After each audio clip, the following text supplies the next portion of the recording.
Yo guys, udah hadir di K7 nih, HP Victus 16 dengan Nvidia GeForce RTX 4060 ditandem dengan Intel Core i7 13700HX. Tentunya kita udah menggunakan laptop ini buat ngegeber banyak game selama 2 minggu ke belakang.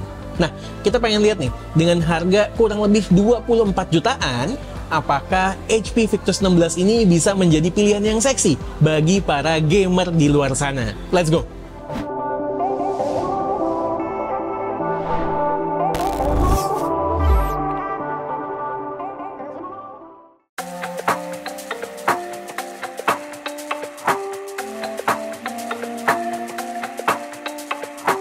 Gue selalu suka dengan desain HP Victus. Selalu sesuai sama profil gue yang suka gaming namun nggak suka segala macam atribut yang terlalu ke gaming-gamingan. Looknya itu simple, understated, nggak menarik perhatian yang tidak diinginkan. Gaming laptop yang satu ini masih bisa banget dibawa-bawa buat kerja, meeting, atau apapun tanpa membuat lo terlihat unprofessional.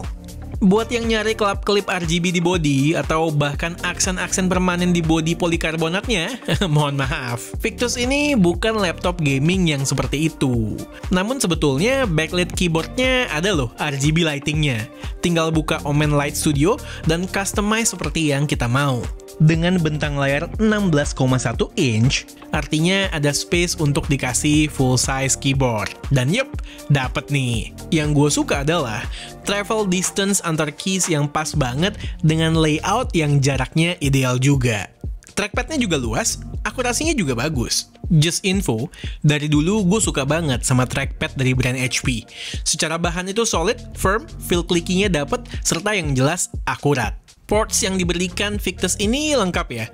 Ada satu USB-C 3.1, USB-A 3.1, HDMI 2.1, RJ45 Ethernet, dan 3,5 mm audio. Oh ya, di atas webcam juga ada privacy switch buat nutup kameranya secara manual. Layar HP Victus 16 ini bagus, 16,1 inch size-nya, panelnya IPS, resolusinya Full HD. Yang spesial adalah refresh rate-nya yang 165Hz, kemudian response times-nya yang bagus di 7ms, serta overall desain bezel-nya yang tipis di sisi kiri, kanan, dan atas. Kompetitif gaming banget lah ini pokoknya speknya. Mungkin kalau ada satu hal yang kurang oke adalah brightness layarnya yang sekedar di 300 nit saja. Buat pemakaian semi outdoor gitu mulai berasa struggling nih ya. Untungnya coating anti glare-nya lumayan membantu meredam reflections dari sekitar. Gue rasa langsung aja kali ya. Rest of the laptop kita bahas sambil experience main intended use dari laptop yang satu ini, gaming. Unit review Victus 16 kami adalah yang punya spek tertinggi, yaitu menggunakan prosesor Intel Core i7 13700HX dengan 16 core dan 24 thread dan TDP 55W. Sementara GPU-nya memakai Nvidia GeForce RTX 4060 8GB GDDR6. Untuk RAM-nya sendiri 16GB. Dipakai daily jelas kenceng. Buat gaming gimana? Catatan ya. Tes ini semua gue lakukan di ruangan AC yang diset ke 25 derajat. Dengan mode fan gue set ke max dan power mode di performance melalui Omen Gaming Hub. Terus resolusi yang dipakai adalah Full HD. Pertama, Valorant. Bermain dengan settingan grafis rata di high dan semuanya on, resolusinya Full HD, kemudian phasing off, main Valorant gue bisa dapat sekitar 250-an sampai 300-an FPS. Untuk suhu ketika bermain, di daerah palm rest sih adem ya, sekitar 35 derajat. Area terpanas ada di atas spacebar, mencapai 56 derajat. Walaupun begitu, di tangan sebetulnya nggak berasa segitu. Di surface-nya sebetulnya nggak nyampe segitu kok, santai. Lalu untuk suhu GPU-nya sendiri, sekitar 60 derajat. Next, Apex Legends. RTX 4060 terbukti lebih dari cukup untuk bermain dan mendapatkan FPS 160 pada resolusi Full HD. Untuk suhunya naik juga ya. Di area WASD nyampe 45 derajat, sementara di area spacebar bisa naik ke 60 derajat. Palm rest lagi-lagi aman. Next, Hogwarts Legacy. Berhubung nggak ada fitur benchmark, gue cek FPS-nya di Prolog. Berlari sambil melihat ke view distance terjauh, gue bisa dapat 140 FPS dengan settingan DLSS Quality dan Graphics Preset Ultra.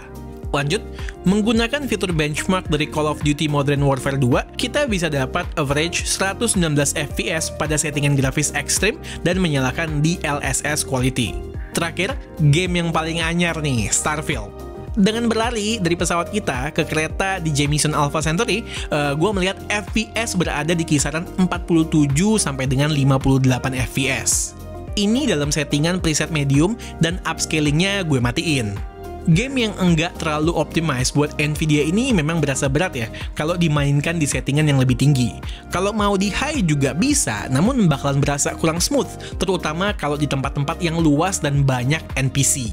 Oke, berhubung gue menjalankan semua tes ini dalam mode cooling performance untuk mendapatkan hasil maksimal, pastinya kipasnya ngebut dan terdengar jelas nih suaranya.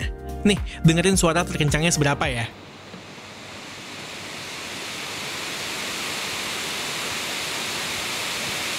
Dan ini kalau di auto saja.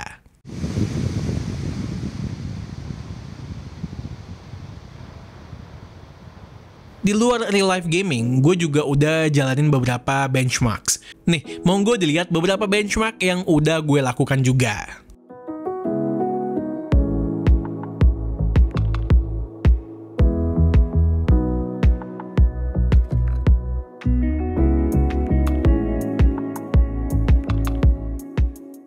Yang perlu gue note juga adalah soal suhu. Kalau by touch sih nggak terlalu mengganggu, cuman ketika gue cek temperaturnya mencapai 53 derajat lebih. Bagian palm rest sih aman ya, sekitar 32 derajat, dan WASD-nya 42 derajat. Internalnya SSD 1 tera M2 PCIe NVMe, read and write speed-nya gue dapat di sekitar 7000 dan 5300 di Crystal Disk Mark. Kenceng deh. Ngomong-ngomong soal gaming, di luar performa yang bagus, speakernya juga not bad. Virtualization-nya sudah bagus. Kita bisa mendengar footsteps musuh dari mana.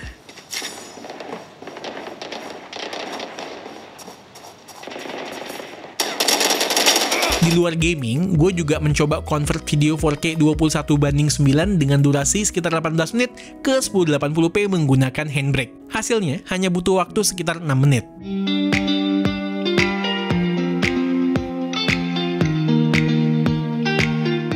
Dari sisi software, jangan lupa untuk buka Omen Gaming Hub. Ini tuh aplikasi turunan dari lini Omen, yang mana adalah top end-nya laptop gaming HP. Di sini kita bisa nyeting beberapa hal penting, seperti mengatur performance mode, fan speed, RGB lighting di keyboard, kemudian webcam effects, dan lain-lain. Satu lagi tips gue sebelum pakai laptopnya, buka HP Support Assistant dan download semua yang dibutuhkan supaya experience-nya lengkap.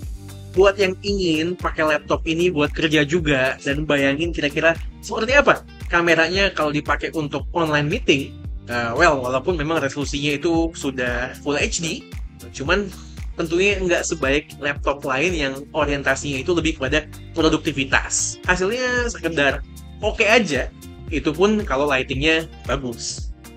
Dan kalau lagi pengen pakai buat kerja dan mobile, jangan lupa buka graphics switcher di Omen Gaming Hub, lalu dipindahin ke hybrid supaya menghemat baterai. Sebelum lupa, baterainya itu rated di 70 Wh dan mendukung fast charging dengan charger 230 wattnya. Terus buat hal-hal lain yang perlu kalian ketahui, HP Victus ini tidak support biometric security. Kemudian laptop ini sudah datang dengan Windows 11 Home dan juga Office Home and Student 2021 pre-installed. Nice. Untuk warranty-nya itu 2 tahun resmi dari HP Indonesia dengan accidental damage protection. Penting nih.